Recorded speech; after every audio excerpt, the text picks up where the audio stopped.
Oh boy, one does not review the most hated Star Wars movie lightly.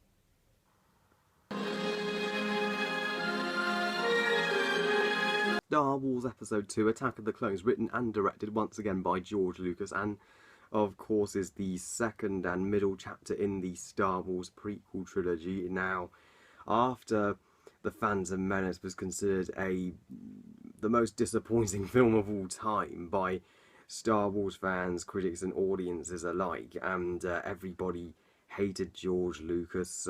George Lucas had a lot to live up to with his second installment of the prequels, Attack of the Clones. He got to prove the haters wrong, that he hadn't lost his mojo, and everybody had high hopes that Episode 2 would be better.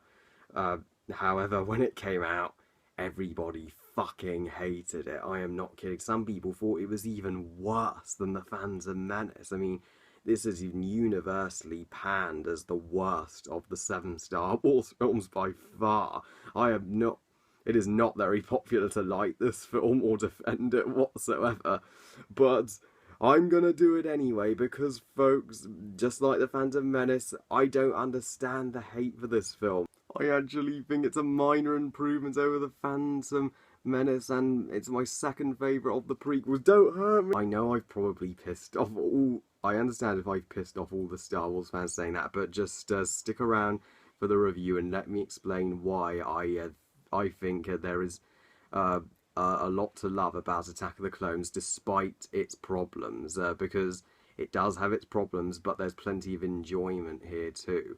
And let me explain why the things I think it does better than The Phantom Menace. And if you look at it for a second time, you may find it's some enjoyment too. Well, first of all, the opening crawl sounds more exciting, with thousands of solar systems leaving the Republic, and people becoming separatists, and the threat of war looming.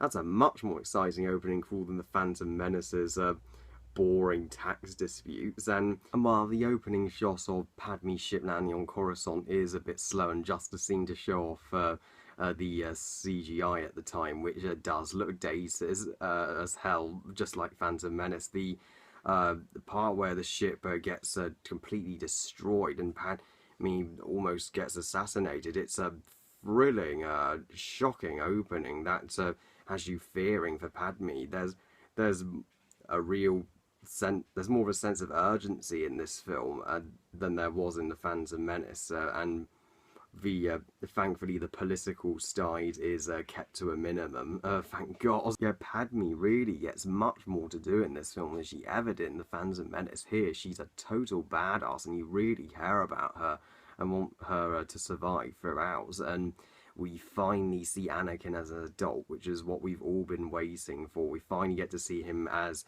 the great noble Jedi Obi-Wan told Luke about in A New Hope. And yeah, people pretty much think you could have skipped The Phantom Menace, as that was just a prologue to the actual story.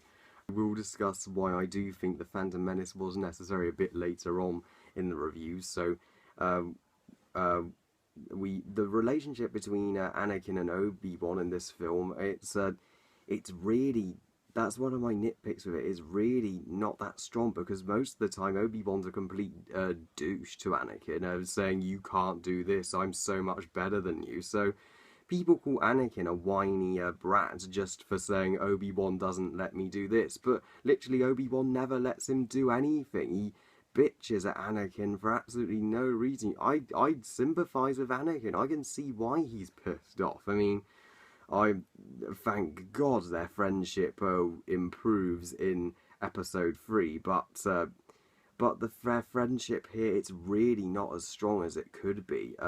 Not to say it's a bad friendship in this film, but it's pretty poorly executed. The assassin Zam, who's working, of course, for the bounty hunter Jango Fett, who was, of course, called by Viceroy Gunray from the Trade Federation from the last film. How did Padme not figure that out? Anyway, why did Zam use worms to try and assassinate Padme?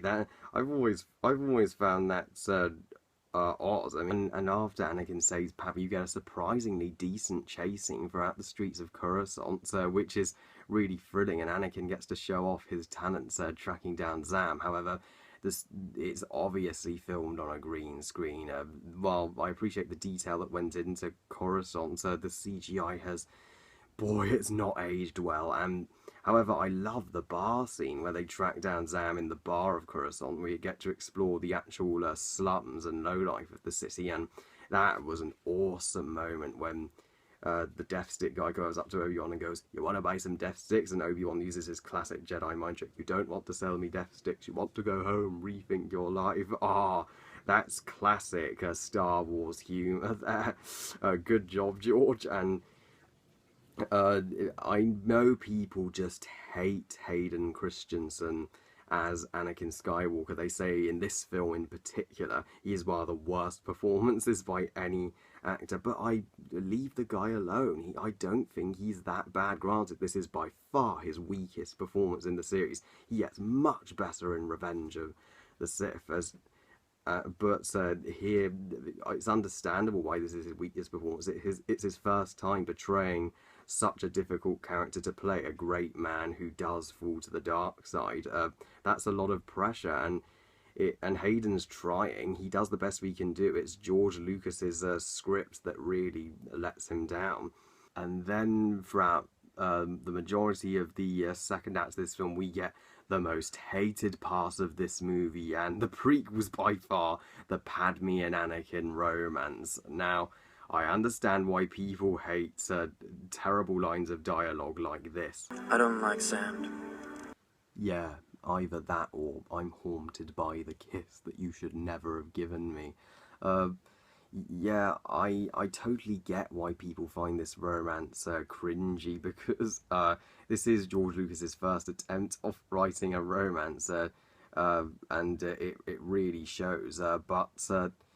But I don't think this is one of the worst romances ever, as many people say. I mean, I think it does improve as it goes along. It greatly improved in Revenge of the Sith.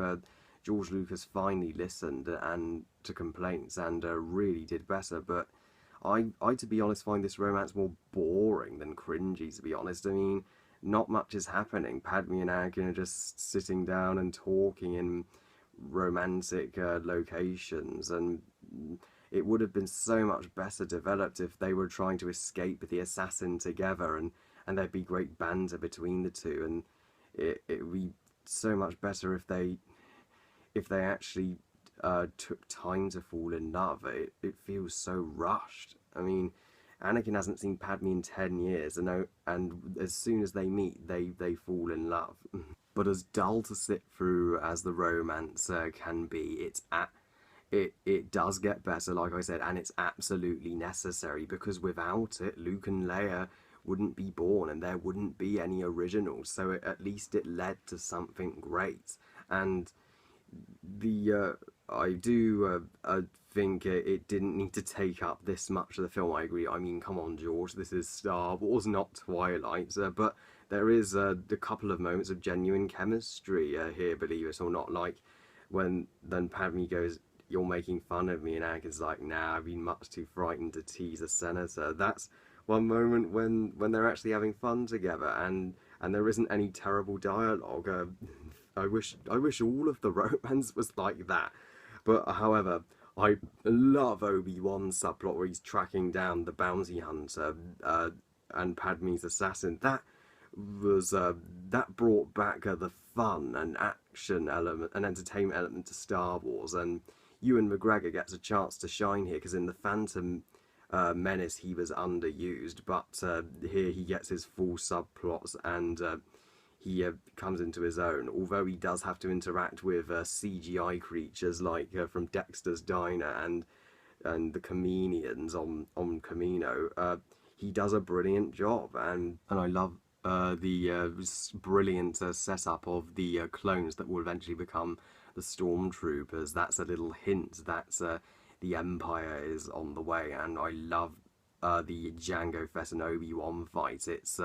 it's an original and unique fight in the series, as it's mostly without lightsabers, and it's a classic fist Indiana Jones-like fight. And I especially love the exhilarating chase through the asteroid fleet. It kind of reminds me of the asteroid scene from Empire Strikes Back. Yes, this is more like it. This is the Star Wars that was kind of lacking in Phantom Menace. And when Anakin returns to Tatooine to save his mother, Shmi, who has married a farmer, and we get to see a brief glimpse of young Uncle Owen and Aunt Beru for A New Hope. That was great being on an old set, so it brought back a lot of nostalgia, and Anakin goes off to save his mother, and this is one of the best parts of the film for me.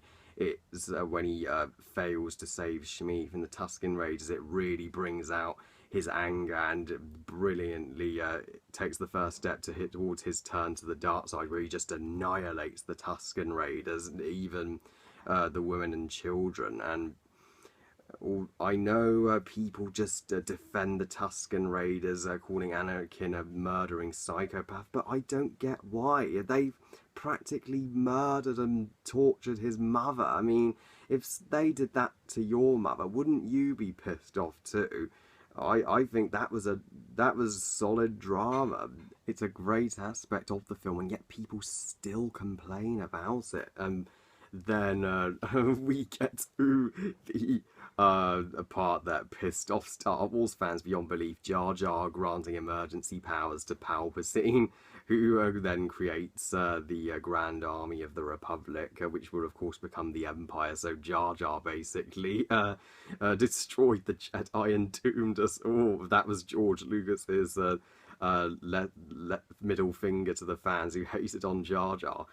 To be honest, I'm so glad Jar Jar got much less screen time in this film. It really helped, and I really like the droid factory scene. It's a really entertaining, fun scene where 3PO gets some great comedy where he loses his head with a battle droid. And although George Lucas did kind of write things down as he was walking along, it's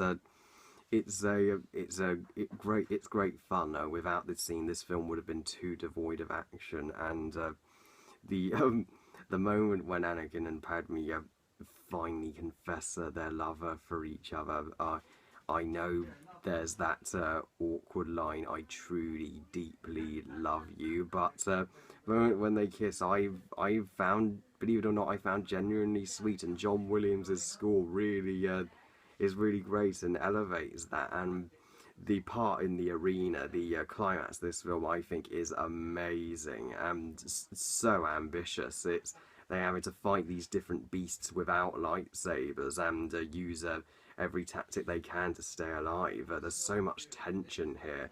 And then what follows when Mace Windu arrives, all the Jedi, one of the coolest freaking Star Wars scenes, period, when the Jedi are just in the arena, hundreds of them all at once, just seeing their different fighting styles.